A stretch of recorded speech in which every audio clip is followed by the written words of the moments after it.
Bien le bonjour et bienvenue à cette nouvelle capsule dans le cadre du cours SCT 4062 et SCT 4064. Aujourd'hui, comme vous le voyez, c'est une capsule un peu spéciale où je vais donner un exemple de calcul en ce qui concerne les concentrations, donc autant en ce qui concerne les dilutions que les dissolutions. Donc pour commencer, on va se faire deux solutions, mais dans les deux solutions, en fait, je vais mettre exactement la même quantité de soluté, mais vous avez remarqué que dans la deuxième solution, j'ai mis plus d'eau. Qu'est-ce que ça va nous donner? Eh bien, ça va nous donner, comme je disais, la même quantité de soluté. Ça va nous donner un volume qui va être supérieur dans la deuxième solution, mais une concentration qui va être inférieure. Donc, pour être capable, ça, c'est ce qu'on appelle une dissolution. Donc, quand je parle de la substance solide que je vais mettre, quand je parle directement du soluté que je vais mettre dans mon eau et auquel je vais rajouter de l'eau. Donc, à ce moment-là, ma formule de dissolution, comment on l'exprime? En fait, la concentration, c'est égal à la quantité de soluté sur le volume de solution. Mais, la quantité de soluté, je peux l'exprimer de différentes façons. En fait, on peut parler d'une concentration en pourcentage où je vais avoir 1 gramme par 100, 1% dans le fond, c'est 1 gramme par 100 millilitres, ou je peux avoir une concentration en ppm, en parties par million. Et les ppm, on va les utiliser seulement pour les très petites concentrations.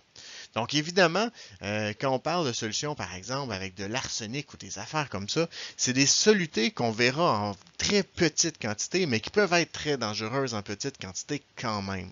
Donc à ce moment-là, je vais utiliser les ppm pour parler de cette concentration-là, parce que sinon, j'aurais beaucoup trop de zéros pour rien. Donc, les ppm, ça veut dire parties par million. Donc, à ce moment-là, on va dire que 1 ppm correspond à 1 milligramme par litre. Donnons-nous un exemple de tout ça. Donc, la concentration létale d'éthanol. Concentration létale, ça veut dire la concentration nécessaire pour tuer. Donc, la consommation létale d'éthanol est d'environ 25 000 ppm selon l'Institut national de recherche et de sécurité pour la prévention des accidents de travail et des maladies professionnelles. Exprimer cette concentration en pourcentage. Donc ici, je vais vouloir transformer des ppm en pourcentage. Donc ce que je vais faire, c'est que je vais dire 25 000 ppm, c'est 25 000 grammes pour 1 million de grammes. Donc ça me donne combien pour 100 grammes? Donc en fait, je vais faire la transformation en faisant simplement le produit croisé, 25 000 fois 100 divisé par 1 million, et ça va me donner mon pourcentage qui est égal à 2,5%. Deuxième exemple, donc on souhaite préparer une solution, on souhaite préparer en fait 30 ml d'une solution de 10 grammes par litre et il ne reste que 2,5 grammes de sel. En a-t-on suffisamment?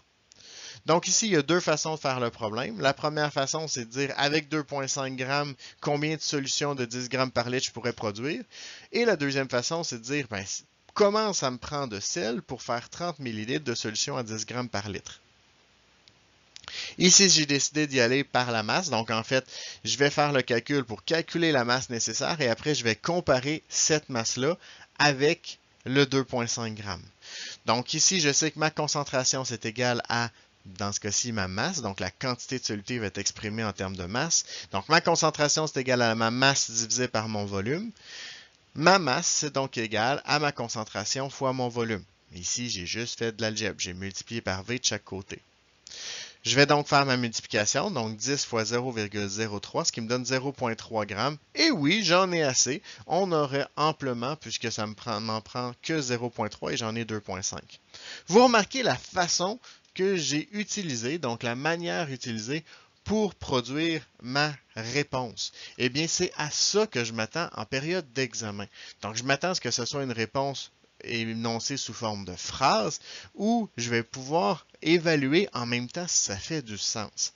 Donc, prenez bien le temps de relire la question avant d'écrire votre réponse pour vous assurer, dans le fond ici, si j'étais arrivé avec 450 kg, c'est très élevé pour les données que j'avais. Donc, on va tout de suite être capable de voir si ma réponse fait du sens et parfois de déceler des erreurs dans nos calculs.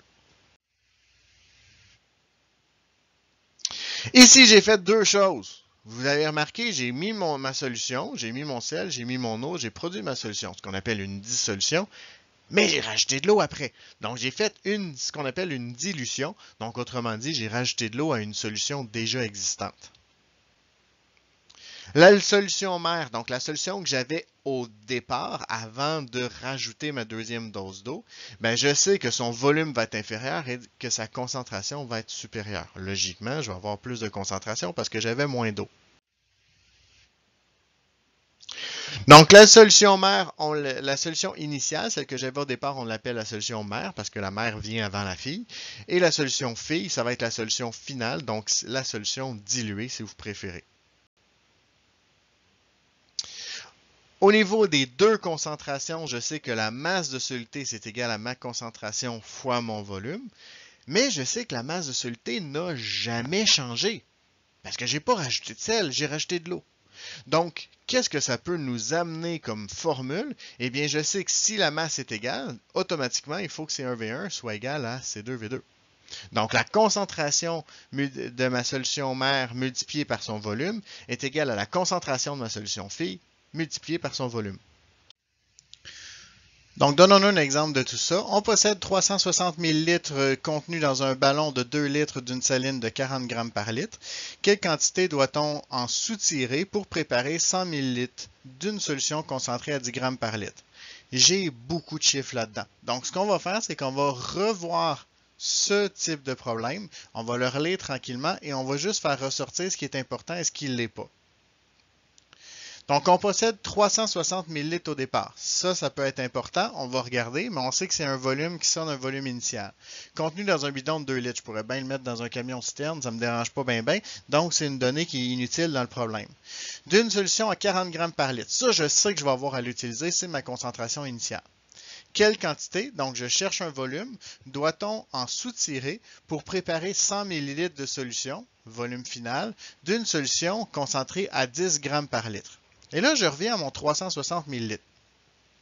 Ici, on me dit que j'ai une certaine quantité de solution concentrée qu'on veut diluer. Et on veut en diluer 100 ml. Vous, quand vous faites la vaisselle, est-ce que vous mettez du savon à vaisselle dans votre bac à vaisselle et par la suite, vous allez diluer une quantité?